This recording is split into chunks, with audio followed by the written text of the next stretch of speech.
Look out, it's the Backlog boys. Virus detected.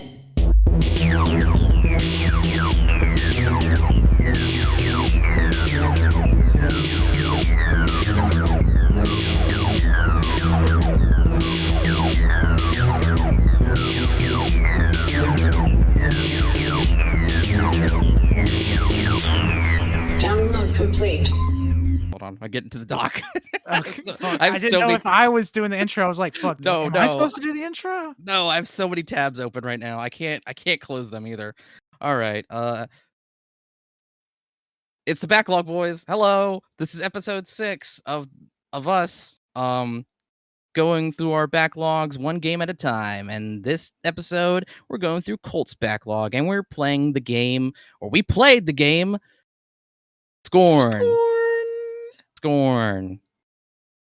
Yes, this is a game that you've talked Yeah. about in the past a lot because we talked about it on the podcast or the AYCH podcast where you're like, I'm super excited for this. And I said I was super excited for it. But when it came out, I played 40 minutes of it and I dropped it. But Yep. you beat it. I beat it. That was earlier in the year I beat it. And as soon as I beat it too, I realized I was like, I think I want to do an episode about Scorn because I want to see how the other two, Colt and Tanner, play it and how they fare with it. Get their responses and reactions to that. And yeah, and so finally here we are. It's Halloween season. Scorn is a perfect game, I think, for that. Obviously yeah. for being survival horror, but yeah.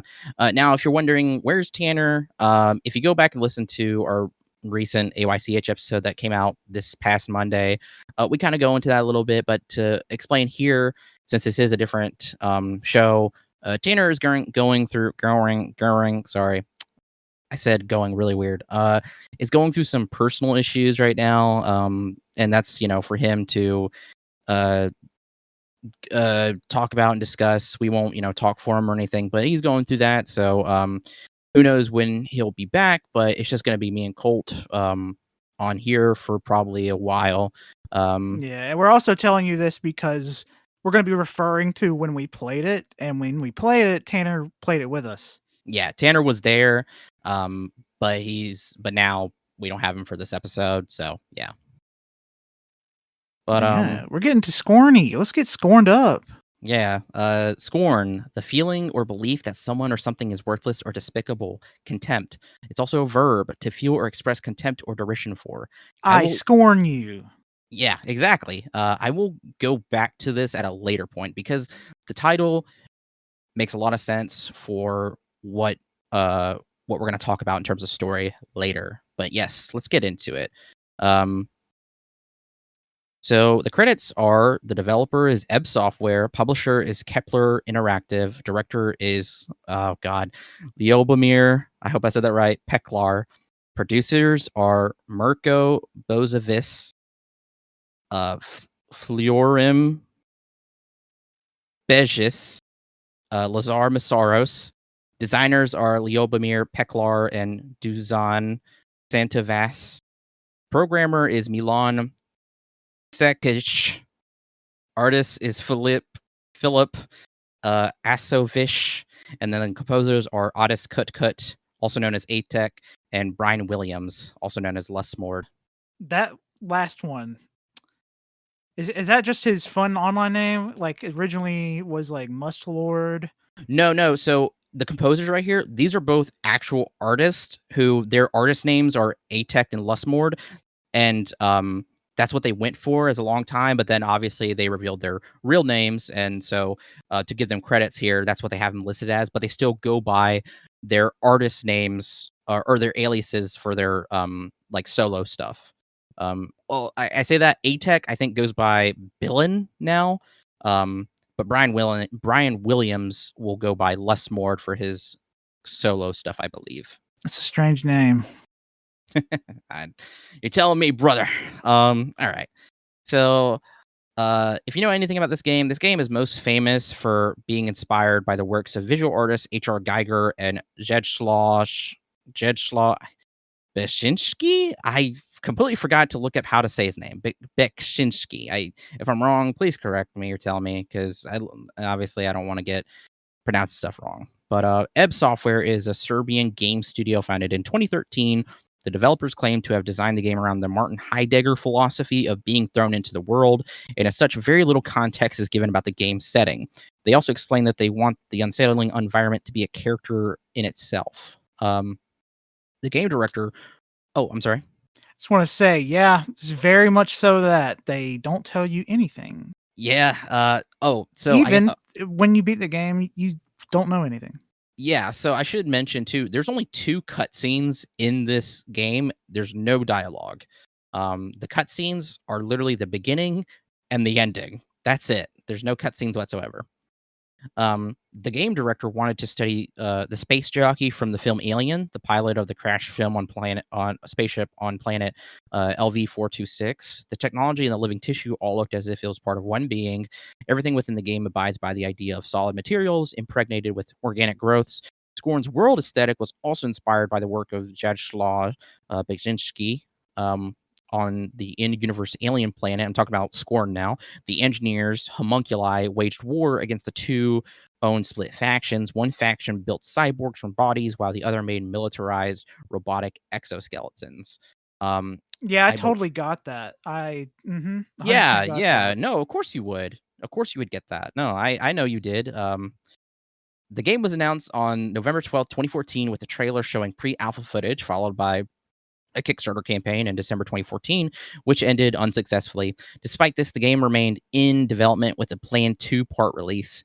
In January 2015, Scorn received private funding from an investor, and full production started in February 2015.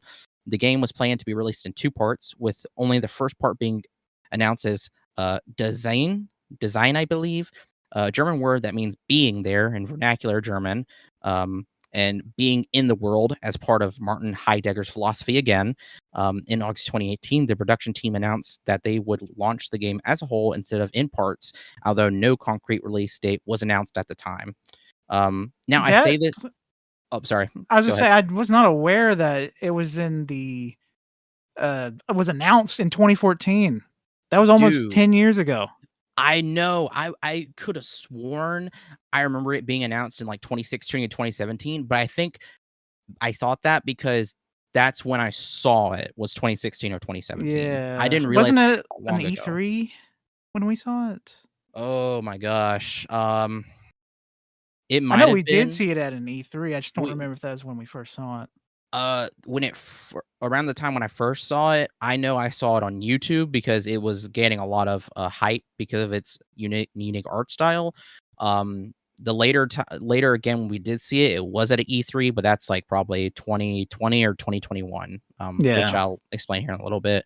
But yeah, I couldn't tell you. In 2017, Ebb Software launched a second Kickstarter, which reached its goal of 150,000 euros in September of that year.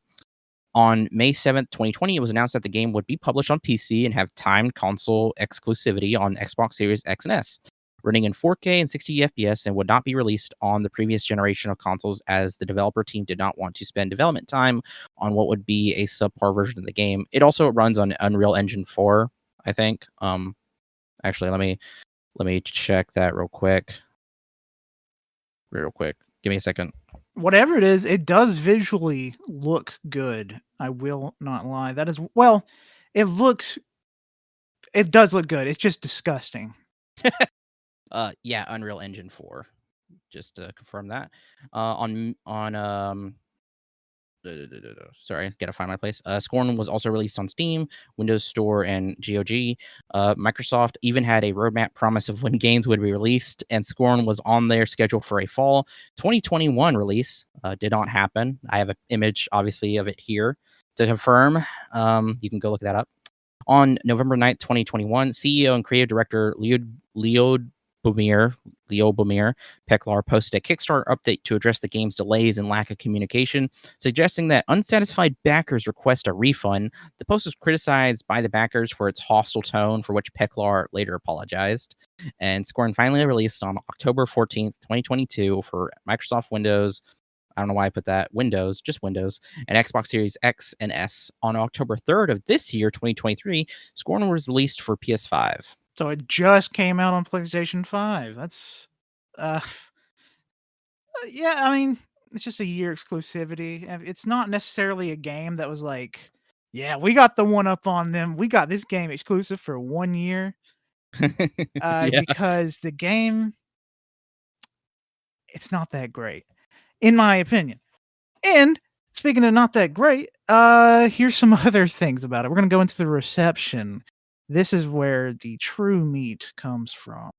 Scorn received a mixed or average reviews according to the review aggregator Metacritic. It's currently sitting at a 64 out of 100 on Xbox Series S and X and a 70 out of 100 on PC. I don't Though understand that though, because they're literally the same game. Like, it doesn't really matter. It's just the reviewers. It depends on the reviewers because some people on PC did not review the game on Xbox, and people on Xbox did not review the game on PC. It's just separate reviewers and their personal tastes. okay. The praise for its puzzles and art direction, Scorn faced frequent criticisms for its combat, which many reviewers felt was tedious and unnecessary.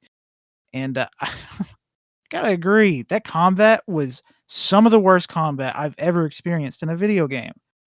I absolutely hated it.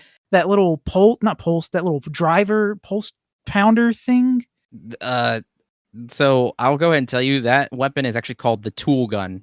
Oh, such a good name. Such a good name.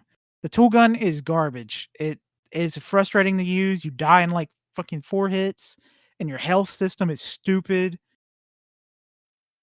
I wouldn't be as hard on it if the health actually regenerated, but it does not. But still, the mechanics of combat are fucking awful. PC Gamer US described the game as surreal horror adventure, which with the striking visual feast of the alien capital, accompanied by a mournful audio, it's practically moved me to tears. Wow. It was so strange and wonderful, and seemed to hint at some greater mystery at the heart of Scorn. Conversely, they criticized sometimes unclear gameplay and the checkpoint system. Another thing I agree, you I don't know agree. anything. You don't know where to go. Your checkpoints are stupid. It's so far away or too close to death. It's not good. Very weird. I have my criticisms of it. I'll get to that later. Alessandro Barbosa of GameSpot praised Scorn for its interesting setting and aesthetic, but heavily critiqued it for its frustrating combat, unbalanced puzzles, and unforgiving checkpoints, feeling they made the game an infuriating slog. A lot in common there, bud. Writing for IGN, Leanna Hafer described the game as relentlessly unsettling delve into hell with dreadful combat, adding combat itself is dreadful, and I don't mean that in a good way. Though applauding its macabre art direction and puzzles, Hoffer concluded Scorn would have been a better experience had most, if not all, of the combat been removed, feeling it worked against the exploration and puzzle solving aspects. Man, there's a lot of these reviews, and there's going to be a lot of echoing later. Electronic Gaming Monthly's Michael Goroff echoed the combat complaints, believing it felt more annoying than tense, but kept the game from feeling like a walking simulator. Goroff commended the exploration and puzzle aspects working together with the overall horror tone of the game, saying everything in Scorn seems built around the simple desire of making players feel like they're somewhere new, and consider it to have captured the horrified and disturbed, exhilarated, and intrigued experience of a nightmare. I say that's also completely fair. Yeah. I mean, obviously, going right into it, we definitely have a lot of criticism, and like Colt said, we're gonna be echoing a lot of stuff because, obviously, when it comes to the art, the aesthetic, we can't touch that because that is honestly perfect.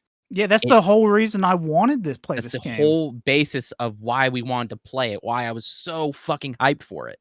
But the gameplay was not what it was a lot to be desired. It I'll could have say been that. better. That I remember the night we played it, when on the way home, we were just talking of ways of how we could have made this game better. Yeah, literally that's what we were doing, and it's not it has nothing to do with the art or the aesthetic or or that No, design or no, anything. no. It's literally just the gameplay. But again, we'll talk about that towards the end after we get all this story stuff out of the way. So here we go to explain the story to you. Obviously, spoilers ahead for anybody who hasn't played it. Probably should have mentioned that at the top of the episode, but Also, spoilers for people that have played it because you would not get a lot of this information because the game doesn't tell you shit. yeah. Yeah, exactly. So again, to reiterate, there is no dialogue or no cutscenes. Most of this information was either put out somewhere by the developer itself, or it was literally in the art book, which came out after the game had released. I don't know how long after, but it came out after, which explains a lot of the stuff here that I'm about to tell you. So, this survival first-person biopunk horror game or I said that, sorry, survival horror first survival horror first-person biopunk can be divided into 4 parts. First part is the story starts in an unknown realm following a seemingly devastating war, which I didn't even know that. I had looked up stuff previously, and I don't ever remember learning that there was a war. I didn't even No idea. realize there were two like races Well, or enemy groups. I'll tell you that in a bit because I did briefly touch upon this, but honestly, like, um, anyway, it's so vague. But the silent humanoid protagonist first awakens and attempts to cross a wasteland called the Field, heading towards the looming citadel called the Crater. Seen in the distance before falling down a massive crevasse into a factory called the Assembly, a recycling plant that repurposes living things. This is where we get introduced to the mold men, which the mold men are manufactured humanoids, which they basically take biological matter, pump them into these molds, these shells, to where it basically makes these like these Turtle eggs these things. eggs, and in these eggs are filled like like you when you're making like sculptures or toys or whatever, molds, and they basically poured like bones, flesh, DNA, everything into this mold, and that's how they make these. They can vary, but they're all a bunch of grotesque, deformed humans who are used only for work and factory work, and then also being recycled, pretty much. Um, Yeah, there's a wow. gnarly scene with one at the very beginning of the game.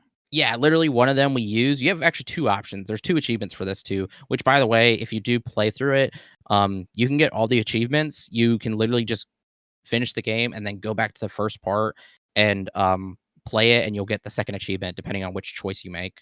You just have to you can either kill the mold man that you create, or you can save them and then have them open the door for you. Which by the way, I I didn't realize. I went back and looked at the footage for doing that, of saving the mold man. You It takes fucking forever to get that guy to the door. You're basically having to drag him. I'm like, Jesus Christ. Uh, and also just know too, we beat this game within like 3 or 4 hours, I think. Is that correct? No, we actually took longer than expected, I think. It was like 5 hours. Okay, 5 hours. No, that's actually not long. It usually takes people 5 to 6 hours to beat it. Um, Okay. Quick people though, I know I've seen people beat it in 4 hours, maybe three, because they remember everything and they know what they're doing. So yeah, but if we would have done that portion where we don't kill the mold man, it would have added like another like 20 or 30 minutes, maybe. And the only reason we killed it was because we were saying just put it out of its misery. Yeah. So yeah, you can do that. And anyway, so while traversing the facility, the protagonist gradually acquires the tool gun as well as various weapons and machinery, which allows it to manipulate the facility's technology. Once it reaches the heart of the facility, the literal fucking heart. I didn't realize this. The the big the big thing where you have to put the tubes into it, and all those tubes are filled with semen or whatever. That's a heart. That's a literal heart. Yeah. The protagonist causes the heart's arteries to burst, which knocks it unconscious and covers it with fluid. I guess you So filled it up with too much love. I guess so. So, second part, just so there is no confusion, I'm going to go ahead and spoil this for you. We are playing as a new protagonist. This is a completely different character. Um, And I was kind of waiting though, or I was really excited to see Colt and Tanner's reactions to this, because when you play this, you think, oh, maybe this takes place, like maybe this is a flashback, or maybe this takes place in a different point, like a different, for the first protagonist. But no, this is the second protagonist. This happens after. And this guy awakens and emerges from the egg wall. Just a wall full of eggs. Yup, just a bunch of egg sacs dropping out people. That's not the actual name. The actual name of that is called the Genesis Wall. Yes. You wouldn't know that though, would you? There was a plaque. Oh my god, there's so many like notes that told you things. Yeah, one of the dead humans had a note that says, "Here at the Genesis Wall." There was nothing. There was no notes. There was no like scribbles on the wall. Yeah, there was There's nothing. nothing. And again, we'll get to that later, because I believe that's a detriment to this game, in my opinion. The new protagonist makes its way to the crater that has been seemingly been infested with hostile entities. During this time, the protagonist is attacked and seemingly infected by a parasite, which allows the protagonist to use several weapons and machines, but regularly wounds it and apparently grows tendril-like roots that gradually cover its body. And you go through these periods where you will stagger because it is hurting you, and you lose health. You will regain that health if you have your health oh gosh, Bulbs. bulb. You You have your just health like bulbs. inject them into your fucking thingy. Yeah, your gauntlet, your thing. Yeah. Which the bulb device also has these holes in it that are for ammo, but it's if you have uh sorry, I'm burping. Pretty if you have epic. if you have tryptophobia, it might trigger that. Oh yeah, it was incredibly disgusting. All around, this game is disgusting. It's so Oh, good. sorry. Trypophobia. If you have trypophobia, it will definitely trigger that. I'm scared of Um, tripe. Yep. Yeah. Also, too, so I should mention too, the mold man and the humanoid protagonist that you play as, they're two different races, basically. But they're both humanoid. It's just that the mold men are molded, and then the humanoids that you play as are from the Genesis Wall. But if you remember this, in the second part, you remember you're having to do these puzzles to gain these pods in the facility to open up, which Yeah. have also humanoids in them. Those humanoids are also different. Those are actually their own race too. Those are made in labs. All right, I got that as well. This is Yeah, all stuff that would have been nice to know and actually would have helped the game if it was actually in the game. yeah, I find it very fascinating. It's just I wish it was in the game. Yeah. Okay, so now we're going to part 3. So the infested protagonist reaches a central elevator that has been enveloped by a massive creature with a vaguely humanoid head called the Crater Queen. Reactivating the elevator apparently kills the queen, but allows the protagonist access to a monorail to reach a temple called Polis. I would say part 3 was probably the most frustrating part for everybody here. Yeah, it was. The Crater Queen was disgusting. The puzzles were something, and In just the all combat, around the combat, man. this is Are where are the little creatures that look like chicken and the peanut, are those mold men? No. Okay, so this is where I'll get into another portion. So the Crater Queen is if anybody remembers this, if you look at her back, she has a bunch of holes on it full of those creatures, which by the way, that's also going to trigger trypophobia, because that's very similar to the Suriname toad, I believe. Yeah. Clear basis for that. Um no, so fun fact, those are actually called chickens and brutes. Um Oh, of course. I guess I got the name right when I called them chickens. Yeah, you got it spot on. And then there's floaters, and and the ones that are medium sized, those are called workers. Those are those the big ones? So no, the big ones, the Oh, the the ones that medium, the peanut one. Or is that brute? no, you got it, peanut. It's a worker. It's a medium size. The big Oh. ones that charge at you like a bull. What is my voice doing? The ones that charge at you like a bull, those are brutes. And then the smallest ones Okay. are chickens. And then you occasionally see floaters, but you don't fight those. There's another one in here called droids, but I don't know what those are. Is it the So 2 things you control at the end of the game? no. These are for the crater creatures. Oh. Apparently, there's a one called a droid.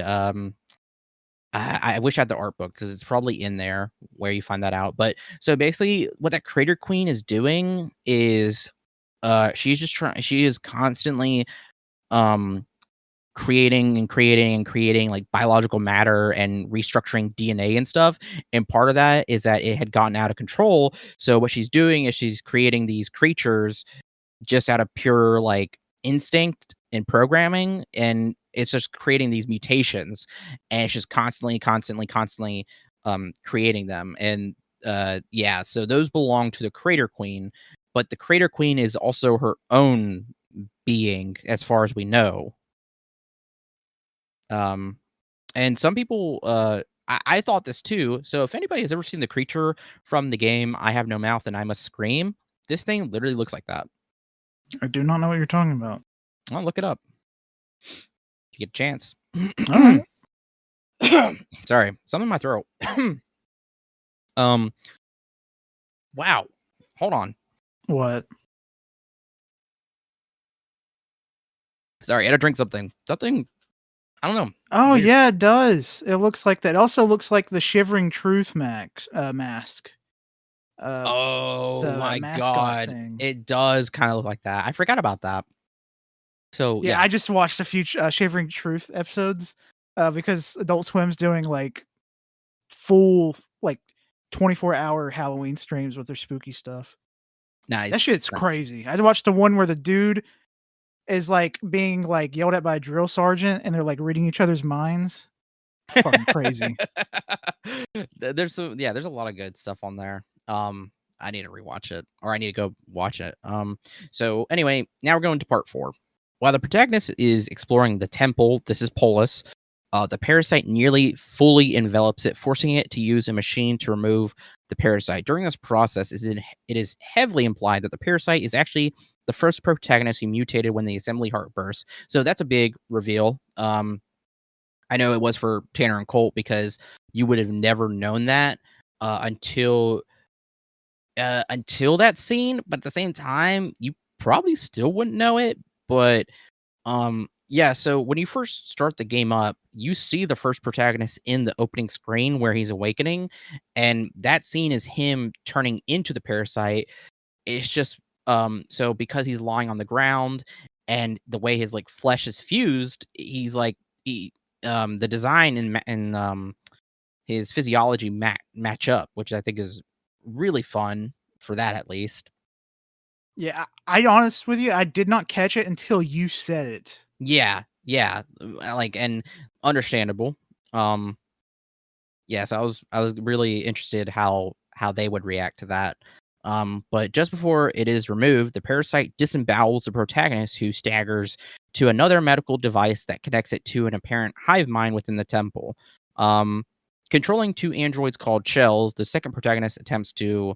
Oh wait, sorry. There's a part in here that I forgot, completely skips over in the 4 part. So there's you basically have your first boss fight in this part 4, which is against and I'm sure you know this, Colt, since Yeah, watched you die so many times. well, that, but not It's that. not your fault.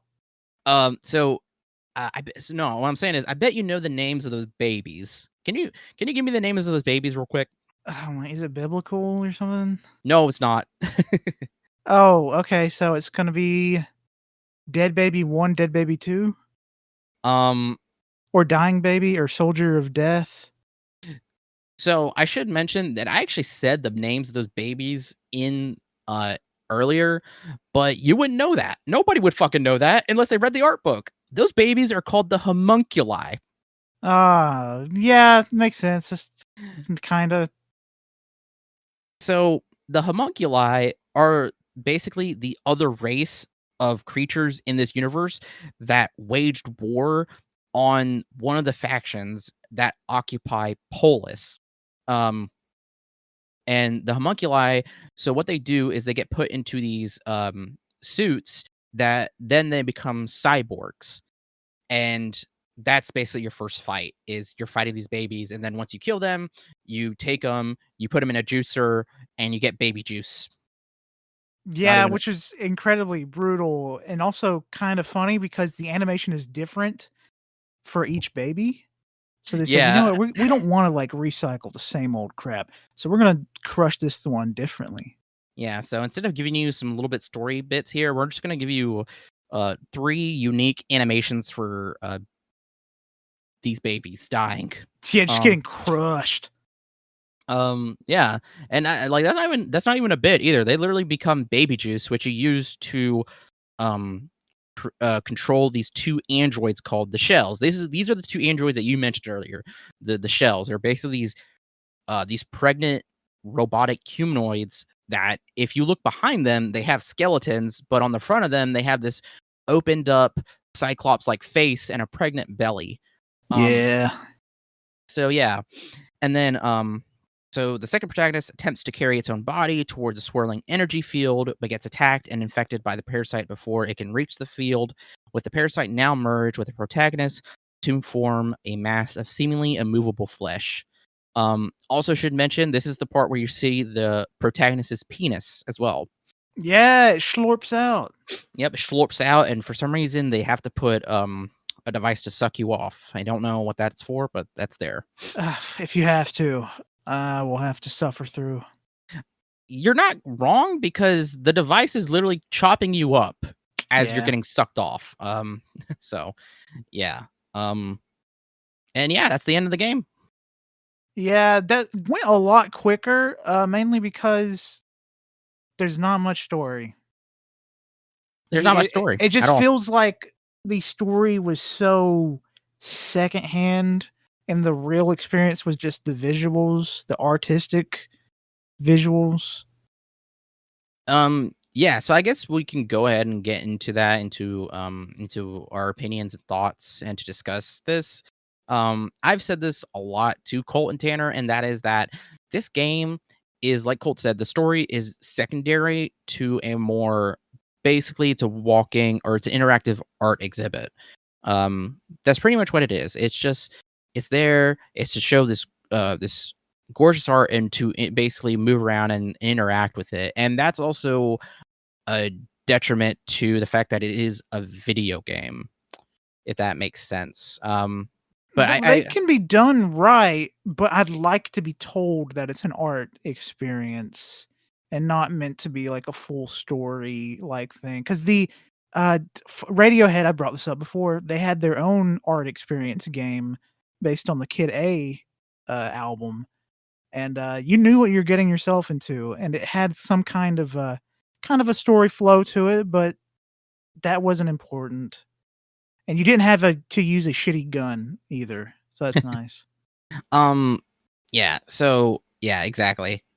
I want to Colt can. I should definitely get your opinions on this first. What do you? This is where you can just go all out. What do you think of the gameplay, the combat, and puzzle solving? The combat, I know I already said it, but the combat is terrible. It's awful. It's some of the worst combat you'll ever experience. The guns are terrible. There's a handgun that takes like 3 shots to kill a chicken and like crazy amounts, and then a shotgun. And there's a third one, isn't there? Not the pile Oh, driver. sorry. There's 4 weapons. There's the tool gun. There is the second gun, which is the pistol. Yeah, yeah. There's the third gun, which is the shotgun. There's a fourth gun, which is a bigger shotgun, and then there's the fifth gun, which is no, wait, hold on. Tool gun, pistol, sorry, regular shotgun. Then the fourth gun is the grenade launcher. Yes, that's right. All of these guns, they look cool. They sound fucking disgusting. They're all terrible. They're not fun to use. The ammo is incredibly scarce. There's rarely any like ammo pickups because you have to go to a machine and go through a full cutscene watching it load your little lotus seed pod up so you can put it in your belly or some shit, or your little belly creature holds your ammo. It's just terrible combat. Puzzle solving though, the puzzles were actually pretty fun. There's only like probably like 5 puzzles total in this entire game, which is incredibly disappointing because I feel like it oversold the puzzle aspect of the game at Yeah, like E3s and stuff yeah. because I was expecting more puzzles. there's really not that many, and like the puzzles that are there, there's a lot of there's mostly repeats. It's like 3 total types of puzzles, but they reuse some of the types. Yeah. Just incredibly disappointing puzzle solving and combat all around. Want want. What about you? Um, I have to agree with you, and I have to agree with a lot of these reviewers in that the combat is just awful. When this game was originally shown off, I remember a lot of people talking about this was that the combat was so slow. It took fucking forever to reload a gun while you were fighting an enemy that doesn't, like in most games, doesn't really wait for you to reload. Like it will attack you again. And running Um, in this game is walking. When yeah. you're pressing the run button, you're walking, and when you're pressing the walk button without running, you're just like taking the sights in, I guess. You're just taking, yeah, these very phallic organic sites. Yeah, I don't like the combat. I remember being so worried about that when I first saw it, and then when it was announced that it was getting, backing from Microsoft and everything, I was like, oh, okay, maybe it'll be better. They did they said they're gonna do a whole overhaul and stuff. And I should mention too, for anybody if you're listening right now, when I mentioned about part 1 and part 2, that was from then. That doesn't mean there's gonna be a part 2 of this game. Literally, Scorn is the whole. Like it's part 1 and 2. So don't think there's gonna be a part 2 to this or anything. It's literally the whole game. That was just the original concept. Yeah, and this game Um, is a whole game because there's a lot of holes and a lot of holes you stick your fingers in. yep, yep. Um, Squelching. Puzzle solving, it's fine. There's some fun puzzles. I just wish there would have been more, like you said, which is why I just think the combat's unnecessary, honestly. Because if you're gonna have it be this kind of a bitch, then there's really no point to it.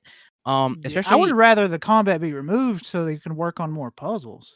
yeah, exactly. If there was more puzzles, and if there was more, because they talked about like they wanted to focus on exploration and storytelling through the environment and kind of just understanding and taking the sights in, that's good. But if you're having combat where there's there's always these generating enemies that are coming out and attacking you, you can't really focus on that because again, you're being attacked and bombarded, and then also too, if you don't use your ammo sparingly, you're gonna run out of ammo, and you have no fucking weapons to fight these things. And even if you do use the tool gun, like it's gonna take you like so long to kill Yeah, anything with that it thing. has a cooldown period where you can only do 2 pumps in a burst, then you have to wait like 10 seconds for it to charge up. And all these creatures they don't take they don't take 2 pumps to kill. Like, No. especially if you're fighting the brutes, which there's a lot more brutes than there should be, and you can't fight those with that tool gun. You will Oh, no, die. no, I didn't even try because it would've taken probably, like, what, 10 pumps? It would've been Well, awful. I think I tried, and I literally got hit twice, and I died. Yeah, I mean, they do half your health every hit. Every hit, they do half your health. So it's just not feasible. It's just not right, And it's honestly, to not do that. fun. It's not It's fun. terrible. So that's where I'm like, okay, it's an interactive art experience, but it's also a game. And that game aspect is clearly they're, going for they want combat and being able to fight and stuff. And that's all fine and dandy, but um it's just fucking awful. Like Jesus. So just take out that like it could still be a game, it could still be an interactive art experience, just don't have combat. Um y- like yeah, that's really that's really that it is to it. Like and this what's cool too is that this is like one of the like I see this too where I've seen people talk about how this is like one of the few games out there that is an interactive art experience in the way that it is. And like again, that's awesome, but you can't really take that all in if you're being bombarded with losing health and being attacked. So yeah. Um Now on the positive, I think that we're about to get into, what do we think about the game environment, the design, the art, the sound design? What do we think about that? Everything about it visually, audibly, fantastic. They put a lot of effort in making sounds just terrible, especially when you're putting your fingers in those holes to open those doors. It's like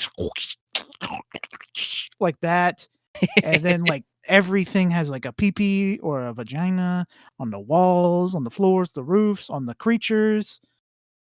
It's fucking absolutely disgusting, and I love to look at it. H.R. Geiger and Zedislaw, both of them are some of my favorite artists. They're super unique, and you do not get this kind of visuals in any other game. This is the only game with visuals like this that I am aware of.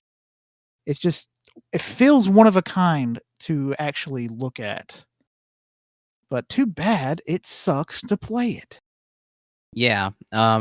Obviously I agree with Colt because I remember first telling him about this and telling him how I feel about it is like it is a gorgeous game. It is a piece of art, but it is just a slog to play through. Like yeah, it's one of a kind. I mean, like I was saying earlier, it's one of the few games out there that is an interactive art experience, and that with that too, with the art in it, it's just there's nothing else like it out there. And um the game environment, the grotesqueness, the the grimy rustness of it, the sound design too, like the saw blade. If you listen to it, it sounds like a bunch of wooden blocks kind of clacking together. It's really satisfying. And Yeah. I know Colt said the sounds of the shucking sounds of when you're putting stuff, your fingers in the holes and stuff. It's so funny because the characters, when the way they do it in such a way that's like very like, huh, don't mind if I do. Like, and then Yeah. they put their hands in it and like they know how to operate it and they're like, yeah, like, yes, sir. Like I like to put my hand in the cookie jar. Don't mind if I do. so it's like they see the characters uh I should mention to you the protagonists that we play as, they have no mouths, but it seems like they kind of enjoy it. Which I think is funny. And like Cole Geiger and Baginski is like both of my favorite artists. Take huge just inspiration from them. I love them. I love seeing their pieces. Rest in peace, both of To them. both of them. They're all both great. Gone too soon. Geiger's gravestone, still fantastic. If you don't know what that looks like, look it up. It's great. I actually don't know what it looks like. I'll have It's to look very that up cool. later. Um, but yeah. So I have these two questions up here that I don't know if I should reverse them. What do you think, Colt? The not the last two or the next two? The next two. Oh yeah, yeah, yeah. I think switch them. Okay.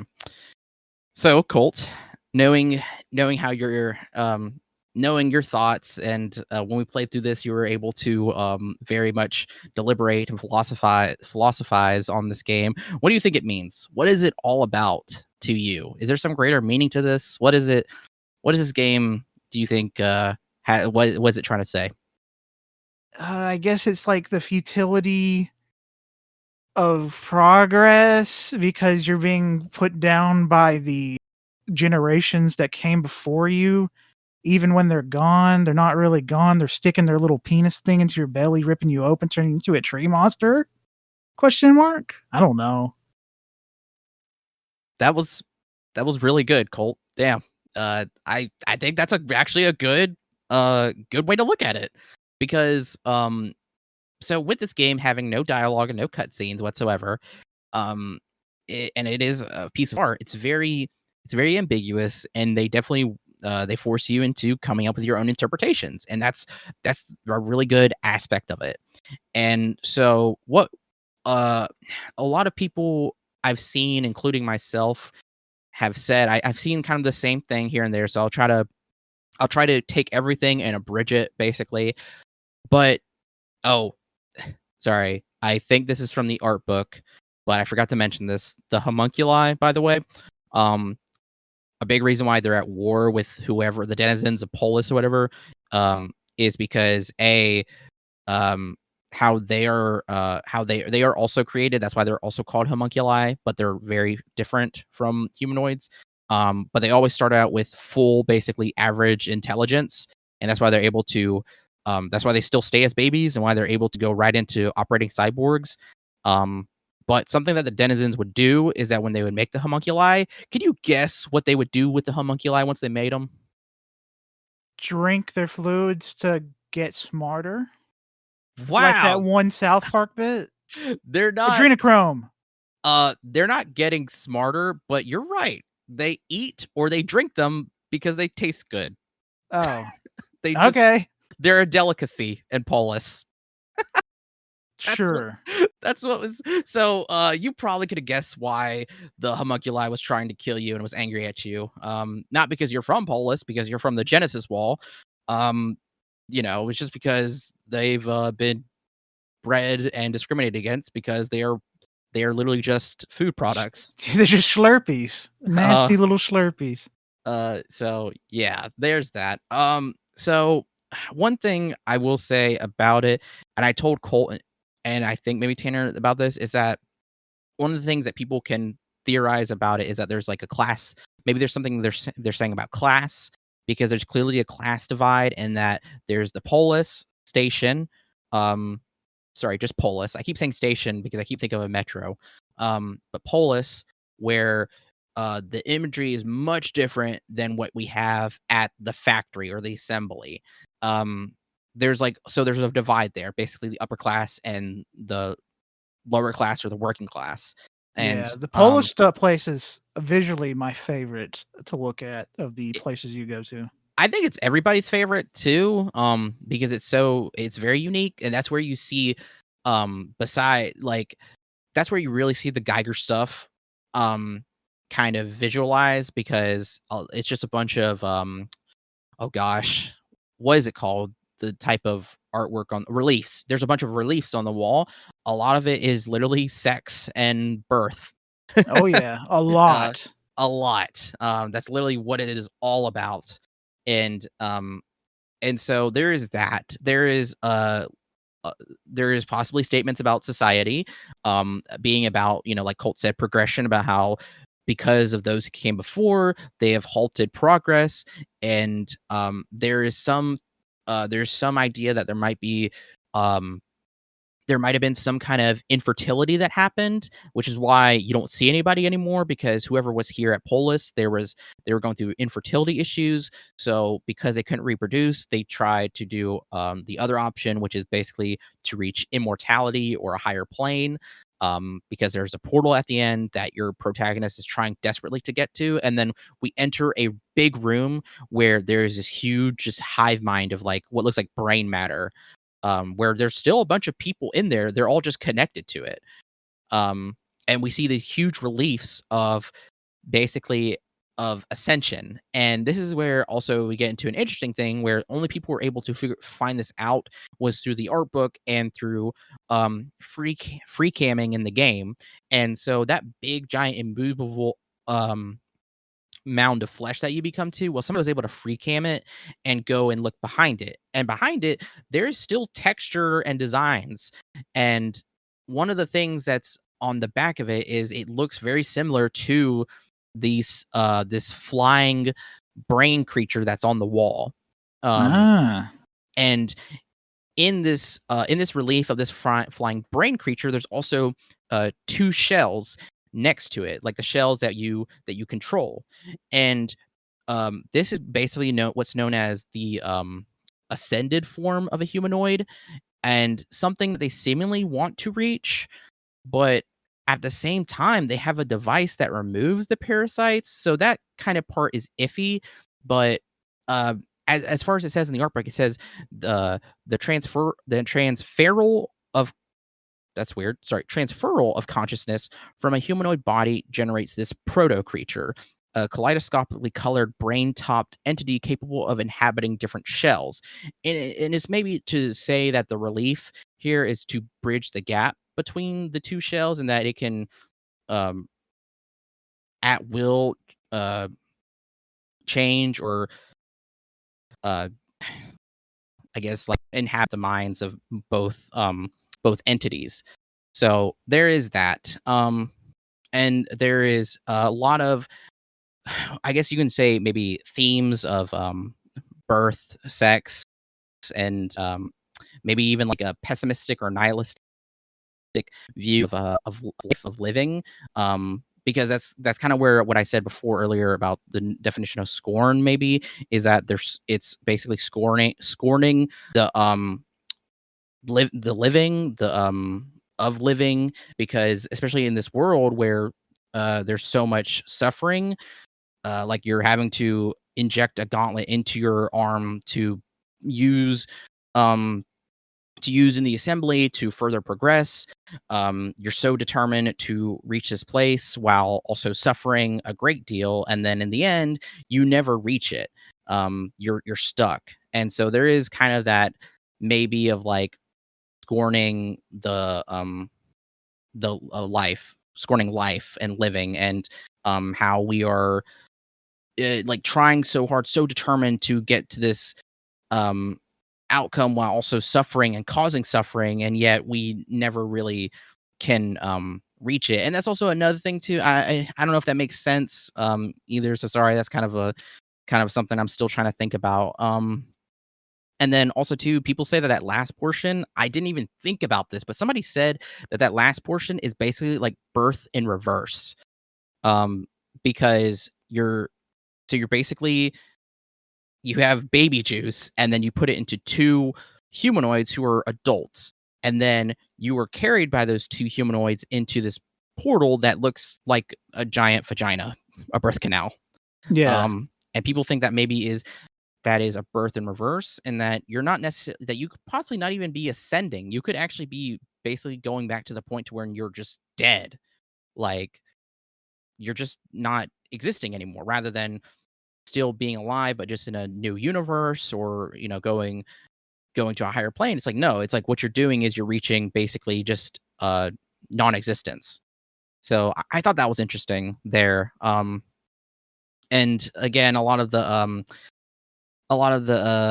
other sex and birth and class distinctions, like with the mold men, and then with the crater queen, being that like whenever you're having to get to the elevator, a lot of the doors that open through her flesh are very reminiscent of Sarian, Sarian form of birth, or to retrieve a child. um there's that. And yeah, that's really like, there, it's so ambiguous, and what it does achieve perfectly is that it's getting people talking. It has a lot of people talking and theorizing and coming up with stuff, and I think that's where it's very successful, is with that as well. Which Um is also I feel like it's succeeding there, but it also feels like a failure on the part of the game because it didn't give you enough to work with. Because you had to do a lot of homework to get that information. You have to buy the art book. You have to like look up all this shit to I mean, actually get it. But yeah, like I'm having to go to, other sources and other people who are like trying to also figure this out and trying to understand it, and then trying to piece it together, and then like you said, having to buy the art book, which is like $40, not, not cheap unless you're fucking rich. um so it's definitely, it succeeds, but at the same time it is failing at that, which I hate, because a lot of the stuff people have theorized or what it could represent is actually pretty pretty fascinating, to say the least. um yeah, I'm trying to think, was there anything, because I had to, this is the part, I had to look up so much stuff, and I didn't really put together too much about my thoughts about it. Uh yeah. So with all that in mind, do we think it's worth it that it's on Game Pass, that you can play it for free? I mean, I say yes if you're into the art style and you want to experience it as like an artistic thing. But other than that, like if you're a casual person that wants to have fun, no, do not play it. Even if it's free, just it's not worth it. It really isn't. I don't know. Art can be fun. Art can be Yeah, fun. that's yeah, if you're into art, yeah, sure, go ahead. But if you're not, just play Call of Duty or something else.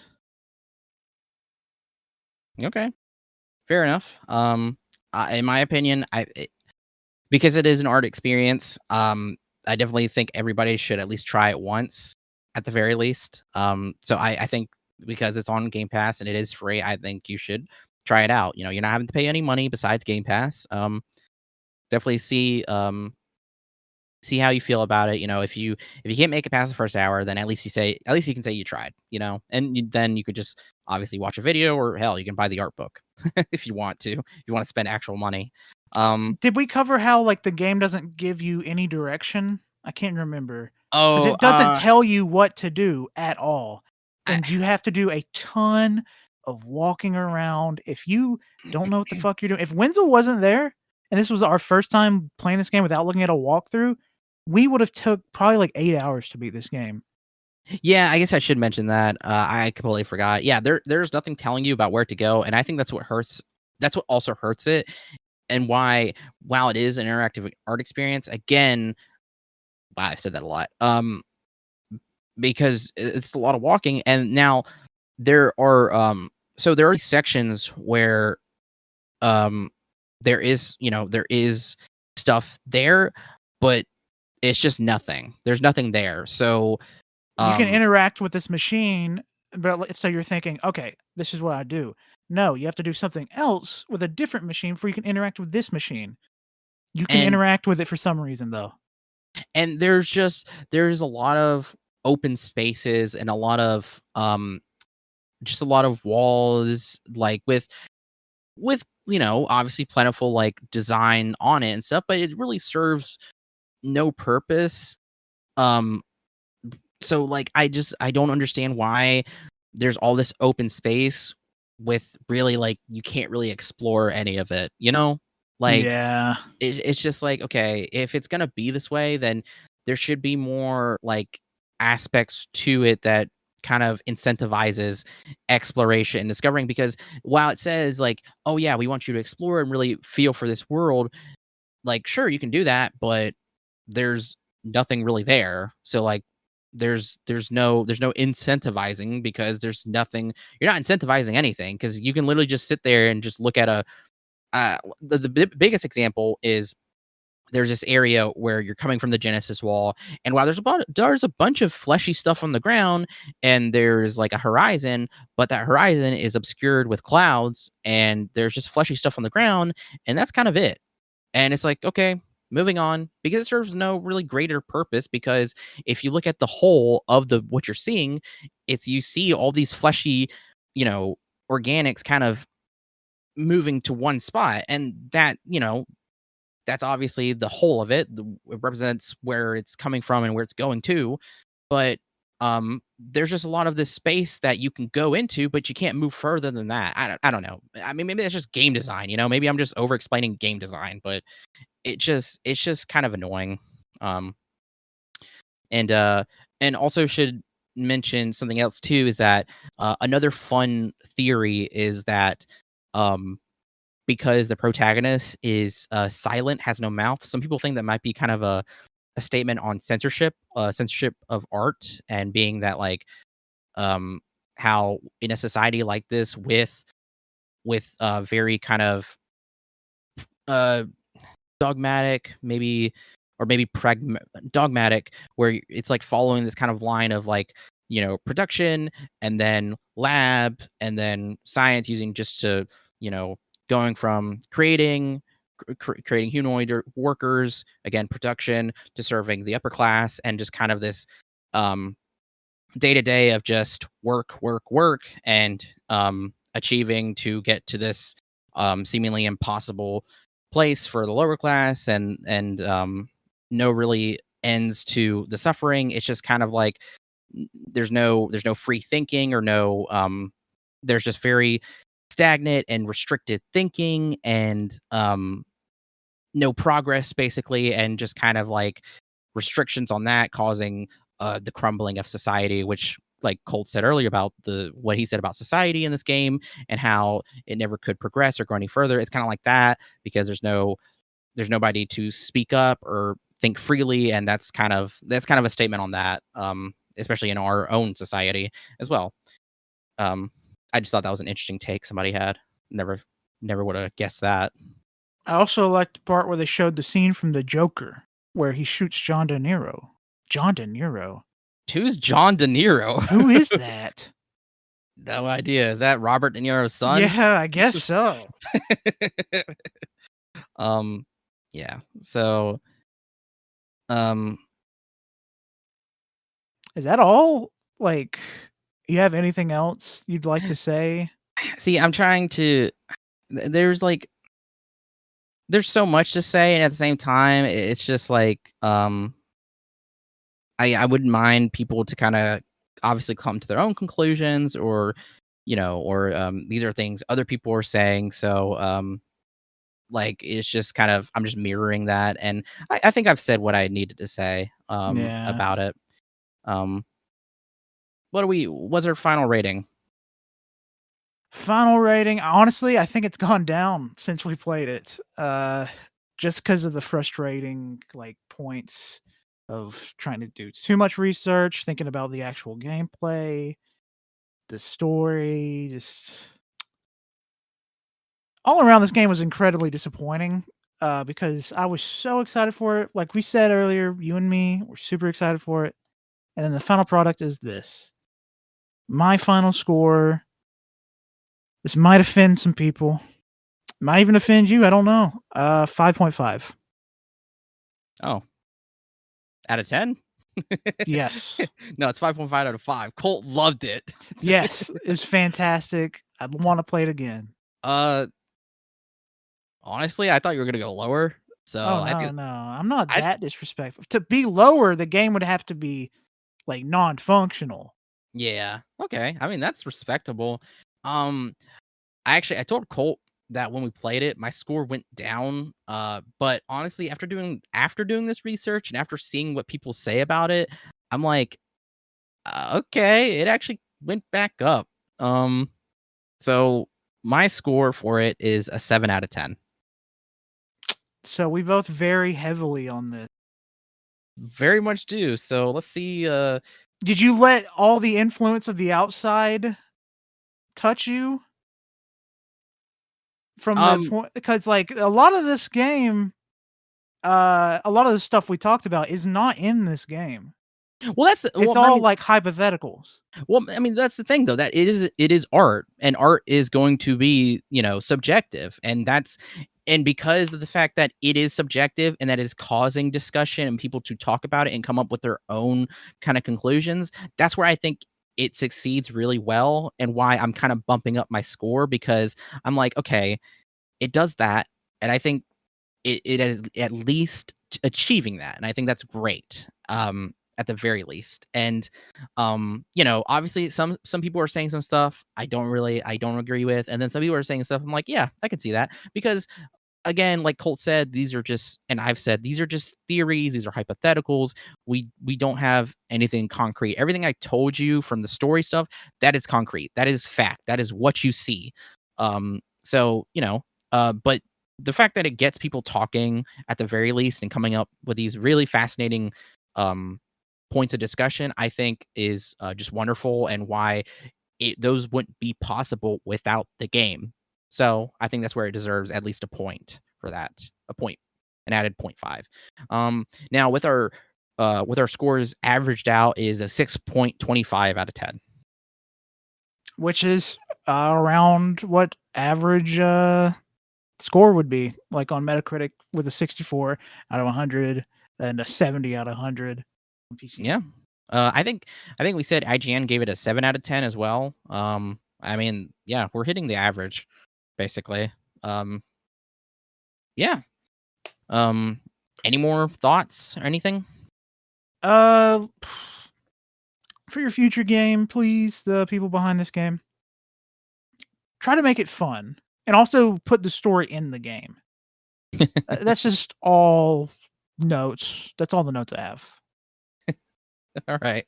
Um, uh, yeah, I don't know, make a funner game, I guess. I can't really tell you.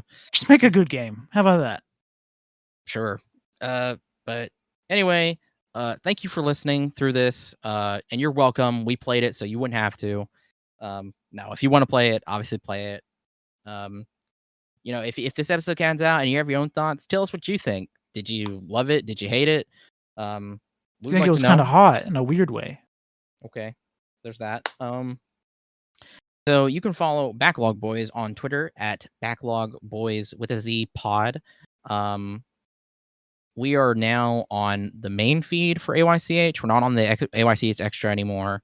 We're on SoundCloud, Apple Podcasts, Google Play, or Google Podcasts, Overcast, a lot of RSS feeds. Go check us out. The